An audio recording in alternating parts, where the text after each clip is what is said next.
Hilchos Deos, and we are in chapter number 5. So it's meaning that's a new chapter in Halachah number 2. And very interesting. So let's read the whole Halachah without commentaries. And it says, when a wise man eats a little, which is fitting for him, he should eat it only in his own home, at his table. He should not eat it in a store or in the marketplace, unless there is very pressing need, lest he be viewed without respect by others. He should not eat together with the unlearned, nor at the tables that are filled with vomit and excrement. In double quotes, we're going to explain this. He should not eat frequently in others' places, even in the company of wise men. Nor should he eat where there is a large gathering. It is not fitting for him to eat at another person's table, except at the feast associated with the mitzvah. There is a betrothal or wedding feast, and then only when the scholar is marrying the daughter of a scholar. The scholar is marrying the daughter of a scholar. The righteous and the pious of old never partook a meal that was not their own. So you see a lot of information here. So let's try to understand. So we try to follow this halacha very much. Okay. From the beginning, when the wise man eats, the little which is fitting for him, he should eat it only in his own home at his table. So first of all, eat a little, so don't overeat, and only in his home. So what does it mean? 23. The previous halacha discussed the quantity of food, right, and the attitude at which it should be eaten. The present halacha concerns itself with a place and a company which the wise should eat. So, meaning the way I understand.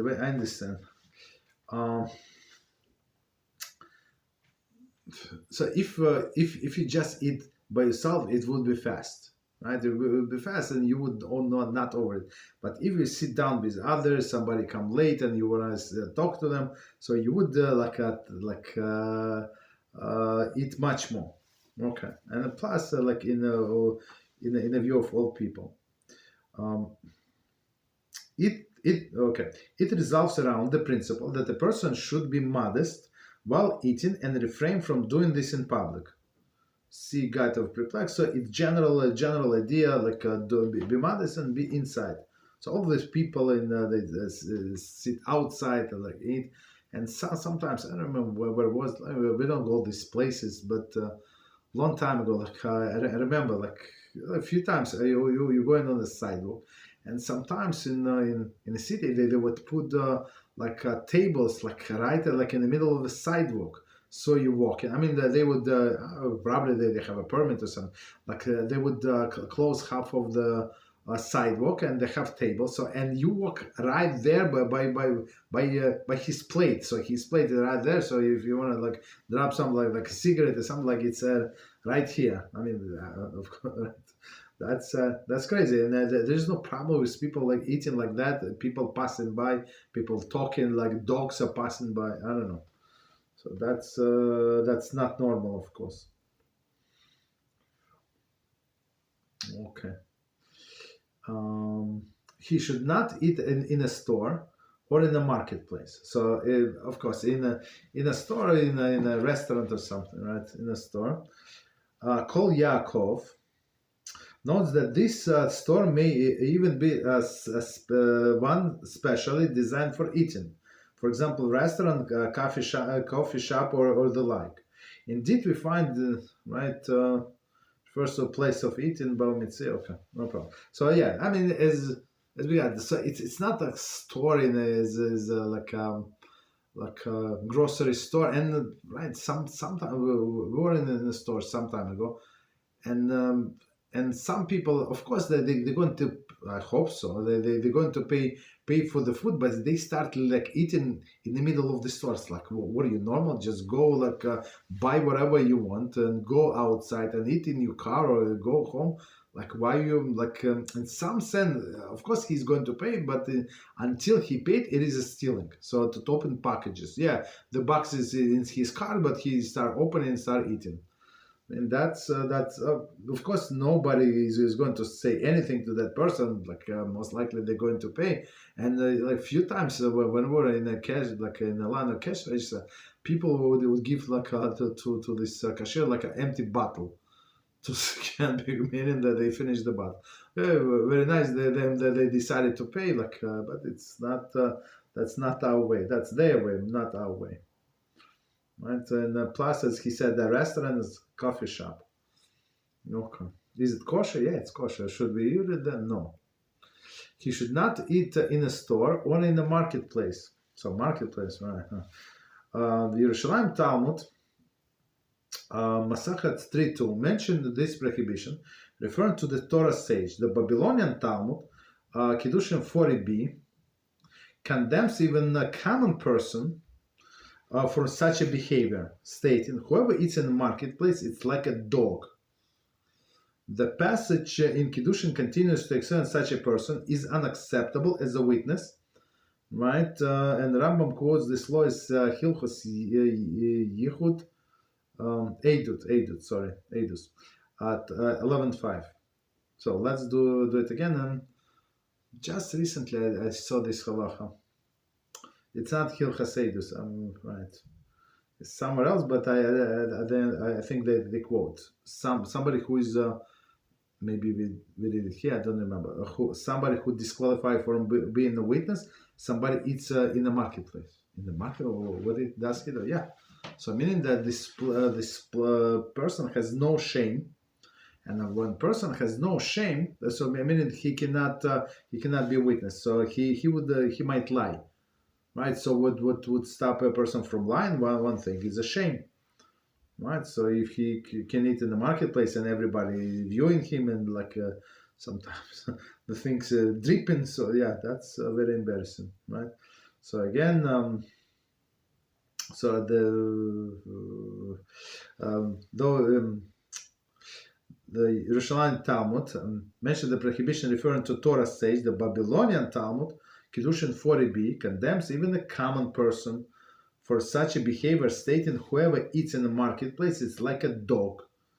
The passage Kiddushin continued to explain such a person is unacceptable as a witness. The Rambam states Hilchos De'os. So Rambam, it means that's Halachah. So a person like marketplace. I'm not sure what today would be. Marketplace. I think like on a street.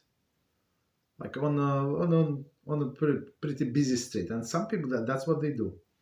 They eat on a street, on a go. Right? That's the problem.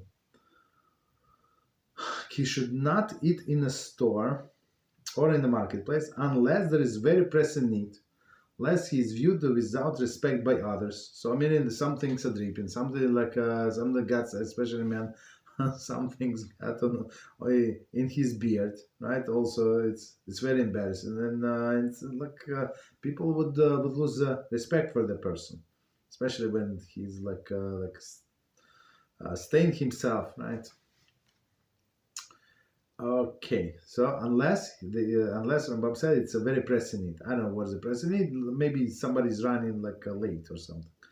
Okay, continue. He should not eat together with unlearned. So it's very important not to associate ourselves with these people, right? So why? Like as we said, Chafetz Chaim said, LevLeib said many times, so don't sit in the company of these scoffers. So this unlearned person, why he's unlearned? Most likely that he just scoffs it, right? He disregards Torah learning. That's why he's unlearned, right? And he's going to speak politics, and he's going to talk to you about election and the war going on, and the possible war is starting or finishing, and this and that. Right? They have no many insights.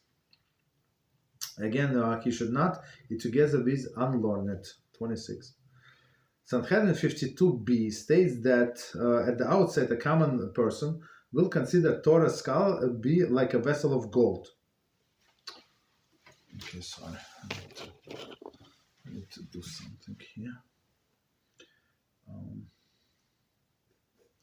Okay, so that's very, very interesting, right? From the outset, Sanhedrin 52b states that at outset, the common person will consider Torah's skull like a vessel of gold, so meaning greater respect.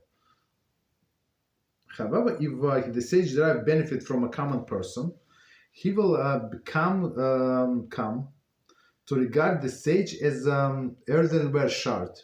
That's it. So like he cannot do in this life without me, right? So he would lose his respect. Not Hilchos De'os 5:11, where Rambam equates the dining of the learned and pious man together with unlearned as a desecration of God's name. Right? So big scholar with all of these clowns, desecration of God's name. See also Hilchos Sanhedrin 25:4, where he rules that a communal leader and judges should not eat and drink with the common people, right? Because now the whole respect going to go down. So they are exactly like us.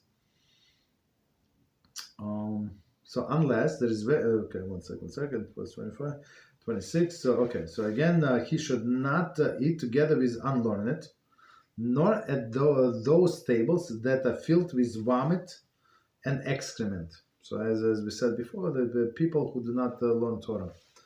This expression is obviously a reference to the Pirkei Avos 3:3. When three eat at the one table and do not speak the words of the Torah, there it is as they eat from the sacrifice of the dead, right? The idols. And as Yeshayahu 28:8 states, for the table of vomit, full of vomit and excrement, right? And there is no room. In a commentary, so meaning, it's only obvious that these empty people, they're going to talk about sports. They're talking about all of these things that they enjoy, they do know, right? So I mean, it's you don't have to be genius to understand. But when you sit at the table, so be prepared for lashon hara, for gossip, right? 100%. Continue. In his commentary to Mishnah, Rambam writes, previously, the verse dealt with eating and drinking while forsaking the Torah and those who studied. Therefore, all these tables are considered as excrement and filth. There is a foods of idol worship are eaten upon them.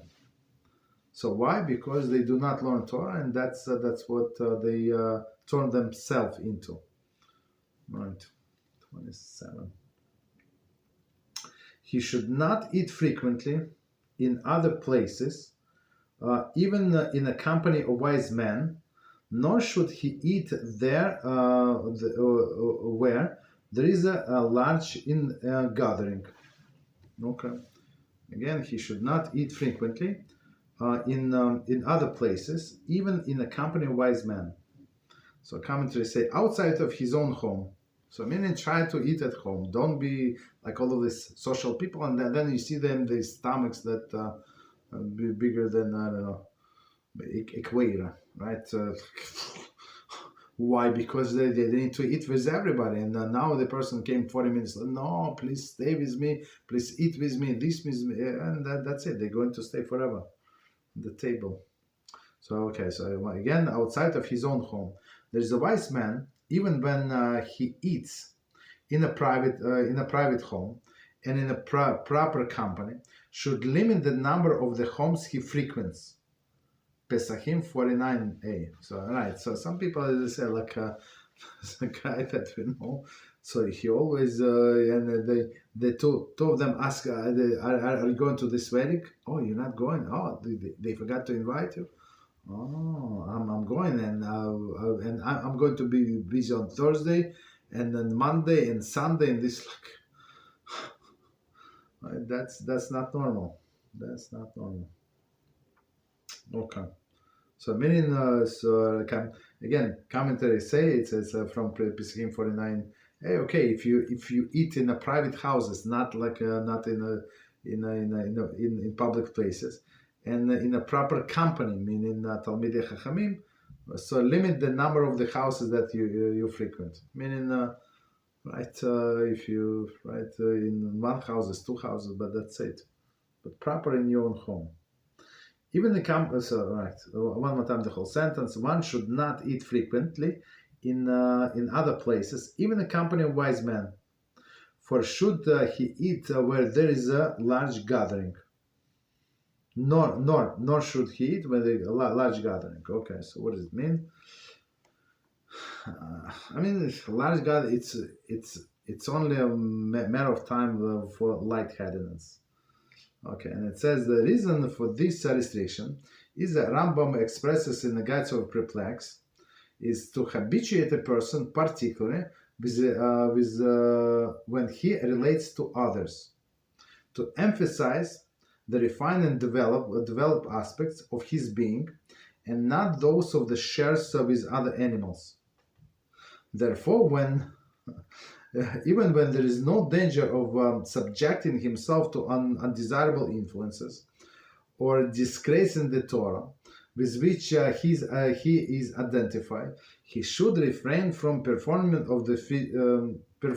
a physical activity like eating in the presence of others. So, as we said before, I want to go over this commentary, but as we said before, all this eating is one of the things as in which a person resembles animal, right? There is almost no difference. Of course, we would use a fork and knife and a cup, but otherwise it's very, very similar, right? Some people attack food like they never ate in their life, and it's like sometimes it looks like embarrassing. Like the guy is, the guy is like vice president in an insurance company.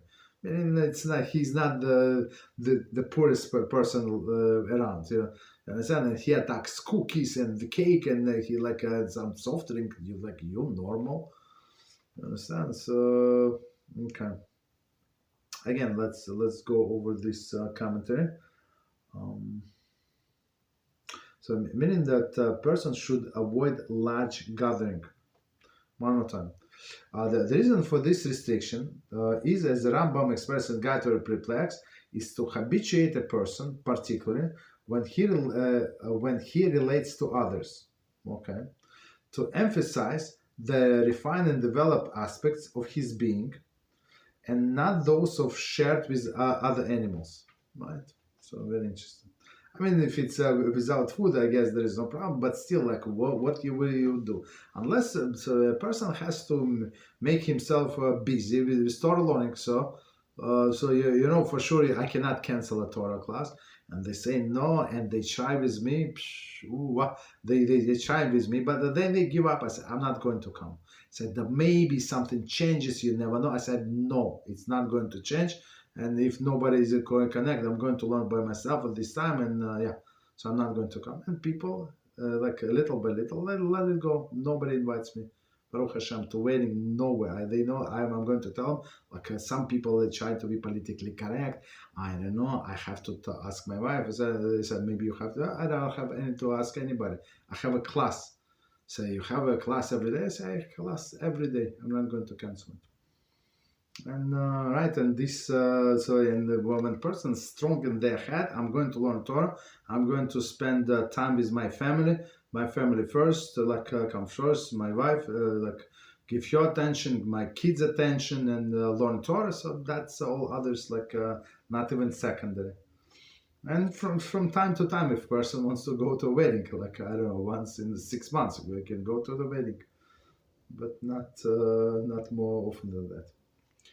Okay,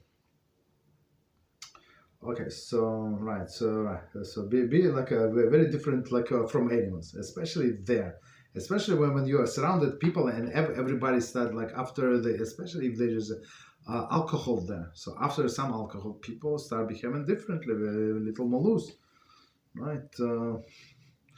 Therefore, even when there is no danger of subjecting himself to undesirable influences, meaning all of these people around Torah scholars, right, or disgracing Torah with which he is identified. Okay, so far so good. Should refrain from performing physical activity like eating in presence of others. So even if you in the presence of others, like other people, right? So in your Torah scholar, don't eat. And if you see all of this gathering and stuff like that, like all people eat one portion, 7 portion. You see this Rebbe, they sit and they hardly touch food, almost never eat, never ever. So Hasidic Rebbe, yeah, they would touch a little, taste a little food, so to give other Hasidim so that they can like share, like finish the dish. That's the only reason, right? But others they would not even touch. Maybe some drink, some even don't drink, or do kiddush or something. I don't know. 29. So that's proper behavior. So at home, right, eat whatever you need, and that's it. It is not fitting for him to eat in another person's table except for a feast associated with the mitzvah. A feast associated with the mitzvah. Right. Feast associated with the mitzvah. Meaning, right. So why you visiting other people? Like, what is the connection? Okay, commentary. Hurim 95b states that Rav would not partake of a meal in public unless it was associated with the mitzvah. So mitzvah is like, as we said, circumcision, pidyan haben, wedding or something. But not all of the weddings, right? Well, for example, betrothal or a wedding feast. So betrothal, it's in olden days, right? Commentary, this decision is to make, is not accepted by all authorities. So today they call it a word, right? Word like it's in Yiddish, or engagement party, right? Some make this. I never been to one. I mean, I was like to one because this was my chavrusa, and we learned for many years, and it's a very close family friend.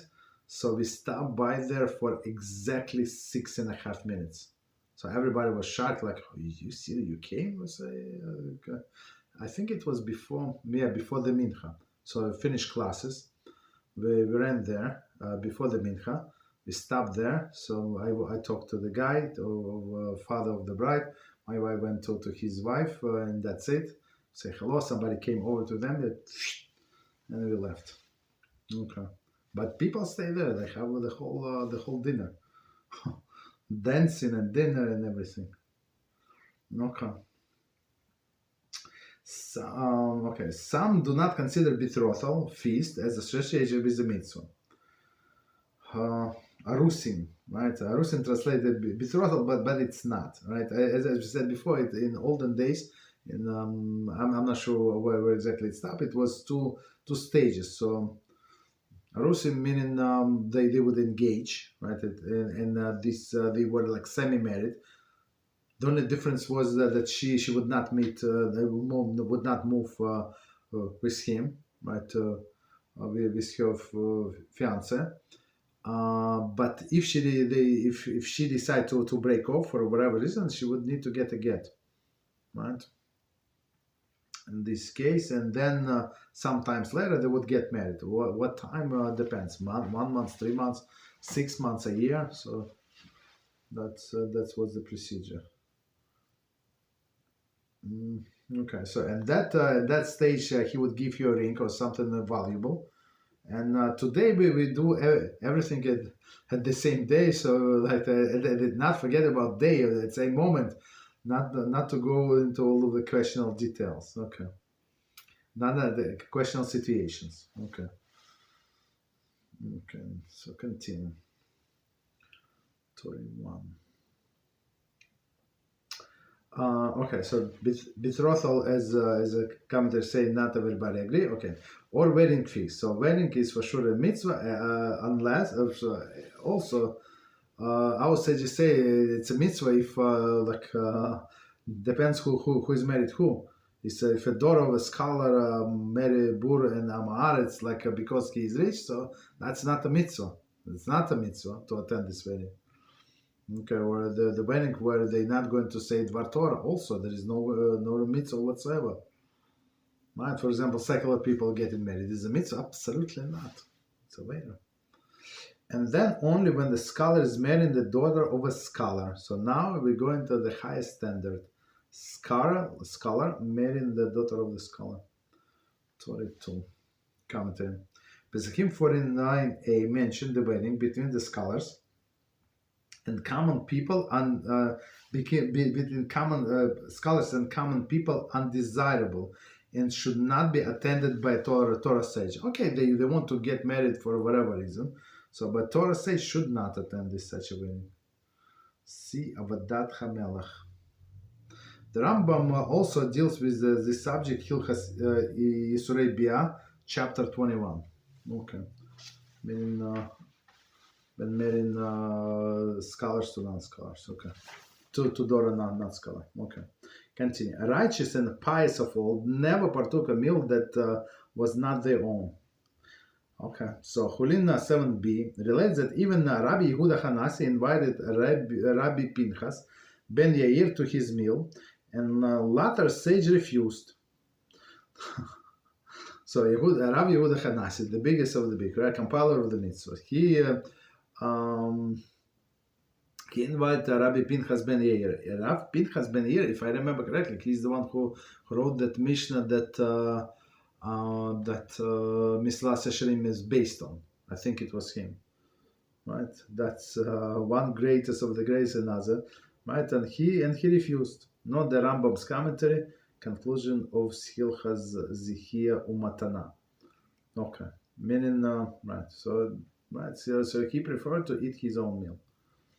Okay. So and some people, I don't know if I told you or not, there is a website you can check out. I think it's Shabbat.org. It's not .com. I think it's .org or something like. So it's a network of people who would invite somebody like each other on Shabbos, right? Or some people who don't have a place, so they would put a request, and their family in what neighborhood and this and that, and some people they say we're looking. For 2 people, 7 people, whatever people, 1 person in Philadelphia. So, okay. So they invite him to Philadelphia, or her to Philadelphia. Okay. So, of course, they see the family who is coming, and people like that, they travel.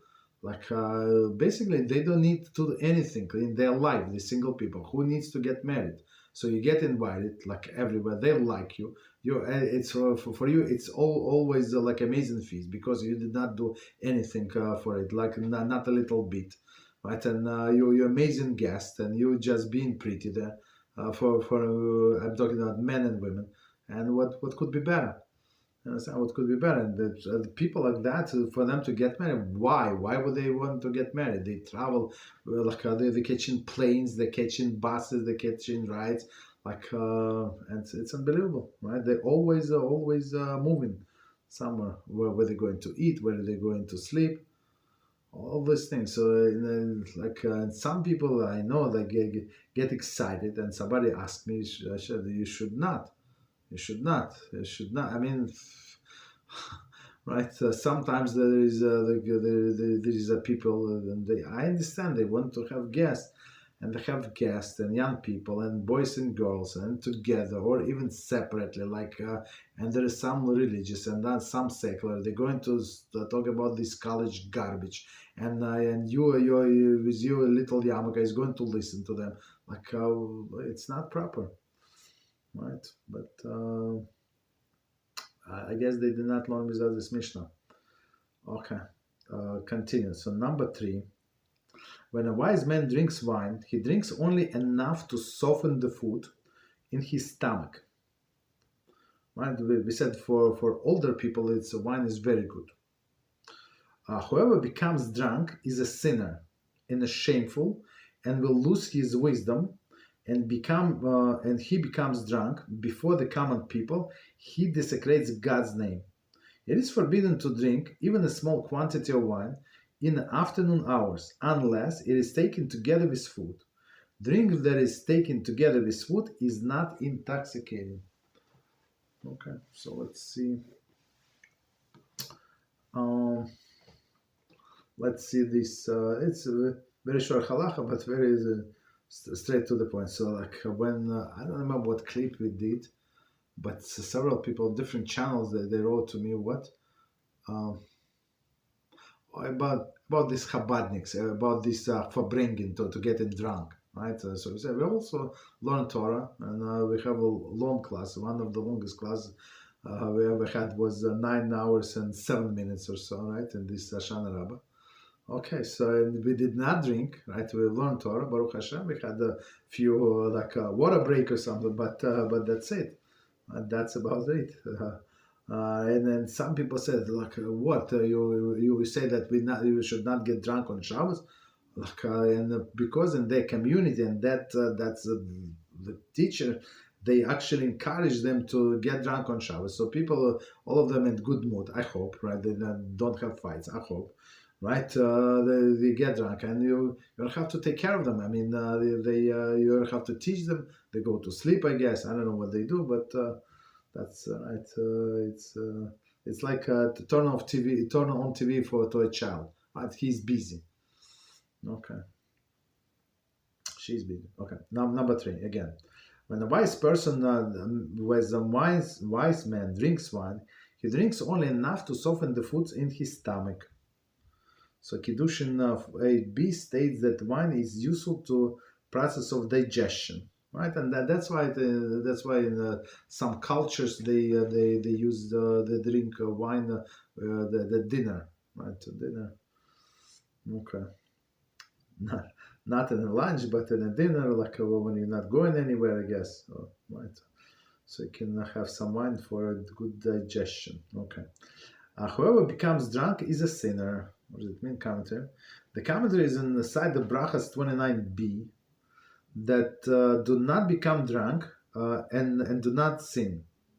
A passage which seems to state that the drink leads to sin.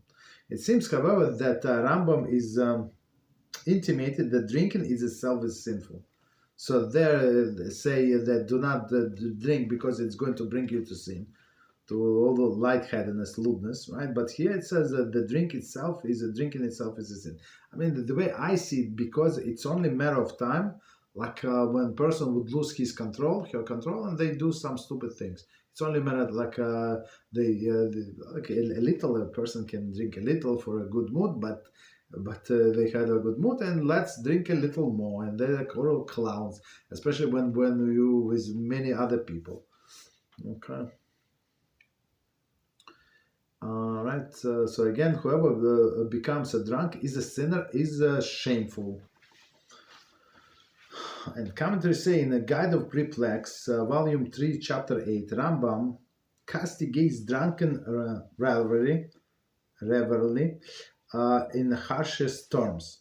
A drinking party, so he says, a drinking party is more shameful than a gathering of naked people who defecate together in the daylight in one place.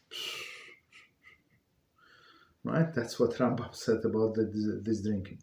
Again, the drinking party is more shameful than a gathering of naked people who defecate together in the daylight in one place. Elimination is necessary human function. However, drunkenness is a voluntary act of wicked man. Right, so I mean, Rambam is very, very clear how he sees the drunkenness. Of course, he has the sources, and that's what our sages say. It's not like he made it up, but that's what it is. So I mean, not many, but some people were very surprised. Like, what, you cannot even drink on Purim? They say, like, on Purim, like, I said absolutely not. I mean, you can drink a little more, but they it is a shalosh in Shulchan Aruch and Mishnah Berurah. Yeah, I have to drink, but But clowns continue reading until the end of the Mishnah, and then until what Mishnah Brura says. He said, but it's not proper. Like, how are you going to pray mincha, right? And you're going to debase yourself. Go, like it says that you have to drink so much that you would not know the difference between curses Haman and blesses Mordechai. So what do? You go to sleep. You take a nap. And when you nap it, you don't know the difference between a blessed Mordechai and a cursed Haman. That's it. Very simple, very simple. So why? Because you drank a little wine and you went a little to sleep. Not as I remember, like for several years, we went to Israel, right, on Purim, because we want to celebrate Shushan Purim, right, on 14th of Adar. It's regular Purim for everybody else, and then we would be like in one place, and then we would go to Yerushalayim and spend the Shabbos there. It's very beautiful, like to have a Shushan Purim in the city of Yerushalayim. And we were, I remember, we were in some shul. It was nice. We were there like a Friday night, like very lively atmosphere. Everybody, like so I think Shushan Purim was on Friday, the way I understand. Yeah, Shushan Purim was on Friday night. And people got like some drunk kids came, like not kids, they like early 20s, and it looks like community knew them. They make all of the fun, all of this disturbance. It's very, very annoying. Like the president, other people tried to calm them down, but was not. They were not willing to. Because why? Because they had to drink too much. Okay. So again, it's very shameful. Our sin is shameful, and we lose his wisdom. Okay, so what does it mean? In Proverbs 31:5, it says, "Lest he drinks and forget the law, and pervert the judgment of all the poor." Again, lest he drinks and forget the law and pervert the judgment of the poor, of all poor. The Torah gives example of degrading effects of drunkenness. So, of course, I mean, we just finished last week the Parsha of Noah, chapter 8, Lot, right? Also Bereshit, chapter 19. And we know that how it end up not very good for both of them, right? There is a specific prohibition against drinking. For example, a Kohen is not allowed to perform priestly service while under the influence of alcohol. Vaikra 10 and verses 9 and 11. It's very interesting. So I completely forgot about it. Completely forgot. So on this Simchas Torah, so on when in exile, we getting blessed by Kohanim on holidays only. Ashkenazi, Sephardim, I think they bless every Friday even. No, every day. Some of them every day, right? Some of them every day. Some of them on Shabbos and holidays. Okay, I don't know what's the difference, but whatever. I mean, who is doing what? But that's what it is. Okay, so we're doing only on holidays, and it was a repetition of the Shmona Esrei. And somebody came to me like tapped me, says, "You have to move." I could not answer. Like, usually it's like later on. Usually we get in this priestly blessing only in the Musaf, but then I saw that the Kohanim they were getting ready, so I bowed to him like thank you, but then I got it. Right, since on Simchas Torah people usually get a little drunk, right, or some of them too much a little drunk. So that's why they do a priestly blessing before the Kiddush. It's very interesting. Very interesting. Of course, like at Musaf, nobody would do like Kiddush because there is a possibility that one of the Kohanim drank. So it's absolutely forbidden for a Kohanim to serve in a temple. And we know what happened to Nadav and Avihu, and right, and plus right all other Kohanim. Right, okay. Continue. Similar numerous passages throughout the prophets and the sacred writing castigate drunkenness. So again, so you can, as I always say, some people ask, yeah, you can drink, but you are not allowed to get drunk. And the person said, how do I know like how much to drink? I say, if you don't know, don't drink. Drink just a little and that's it. And eat a lot, and it should be fine. But otherwise, don't push it. Basically, there are also parallels in a rabbinic literature in Sanhedrin, for example, Sanhedrin 70a, Vaikra Rabbah 12. Okay, not to get drunk. Continue. If he becomes drunk before the common people, he desecrates the God's name. So we're talking about Torah scholar, right? And I remember this clown, and I said this. He calls himself Rabbi. He's crying. I don't know why he's crying like a little child, and we saw. We look at his wife, and she was like standing in the doorway. She was so embarrassed. Like you see on the face, she was she wanted to be swallowed by the ground to see that husband of hers, like crying like a baby. I don't know. It was a Purim. Okay. So no commentary. Not that Rambam remarks is Hilchos Sanhedrin 25:4. When a person is given a position of authority over the community, most certainly he is forbidden to eat and drink and become drunk in public, right? And in a gathering of ignorant or repast of friends. So meaning that as we said earlier on today, the people are going to lose respect to him, right? So he's like all of us. But if a person does not eat, of course he eats in the house and he eats a normal meal, but so he's somehow different. Okay. Woe to those judges who act with such affront to the Torah of Moshe, who disregard its laws and reduce it to the earth, bring it down to the dust and cause evil to themselves and their descendants in this world and the next. So, I mean, if you don't understand what it says here, so Rambam is cursing them, right? He said, woe to these people who is going to lose this world and the world to come, these judges. Because people must respect judges. So if a judge is going to sit among other people, he's going to get drunk and he's funny and he's now he wants to ask somebody else's wife a question that he always had about her husband, about her hairdo, about I don't know what her wig or something like that. That's what this alcohol brings a person to. Most commentaries cite Pesachim 49a for the source of Rambam's statement. That passage, however, does not mention intoxication. The Zohar, volume 1, page 110a, specifically associate drunkenness with desecration of God's name. So I think it's not the first comment that I think Rambam combines Zohar with this thing. Right, so especially the Torah scholar, when he drinks, it's desecration of God's name. Okay, if he wants to drink, that maybe it's not the biggest sin in the world. So drink when you're at home with your wife, right? When kids went to bed. So drink a little more. Go to sleep, right? Go to bed happy. That's it. If that's what you want, that's all your Torah scholar you're missing. Okay, what can we do?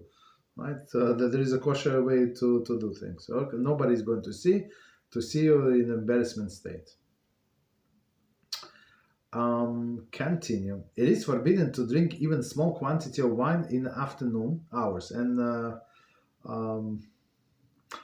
I think it says in Pirkei Avos, right, and this afternoon drinking. So people not going to advance very much in life. That's what doing right drinking afternoon. 49. Note Hilchos Tefillah 4:17 that consider revi'is between 3 and 5 ounces of wine as slightly intoxicating. Since our wines are considerably weaker than those of Rambam's time, it is questionable whether this measure would apply today. I would say absolutely not. I mean, I don't agree with that. I mean, it depends on the person. For example, if person is is not used to drinking, for example, we drink only once a week, like on Friday night. So for me, this ounce, it's a lot, even without food for sure. So if you just do kiddush and don't eat, for sure would get drunk. And we don't drink strong wine. So I think it depends on the person. And some people, there's a joke about women or so. She said, I can, even I smell the cork, I already get drunk. You wanted to drink this? No, that's too much. You understand? So everybody needs to know their boundaries, right? How much, their limits, how much to drink. So the least is possible, but review 5 ounces, like 3 to 5 ounces, it's a lot. Okay. Number 39. Okay, so again, the whole sentence. It is forbidden to drink even small quantity of the wine in the afternoon hours. Commentary. In Pirkei Avos 3:13 mentioned that the drunken that is drunken in afternoon is one of the 4 things which remove person from this world. Right. So if you want to die early, right, because per person is useless, yeah. So that's what you do. You drink in the afternoon. Avos the Rabbi Nassan, chapter 21. Explains that the drinking wine in the afternoon causes person to negate the entire Torah. Right, that's in the afternoon when person has the whole strength to learn, and guess what? Instead of concentrating on Torah, so they're going to do drinking. Okay. Right? It says unless it is taken together with food. So if there is some kind of celebration, I guess that's different. But still, right. Drink that is taken together with food is not intoxicating. Commentary to the same degree as wine that is drunk without food. Okay, see Rambam's commentary to Mishnah Pesachim 10:6. So again, it depends on the person.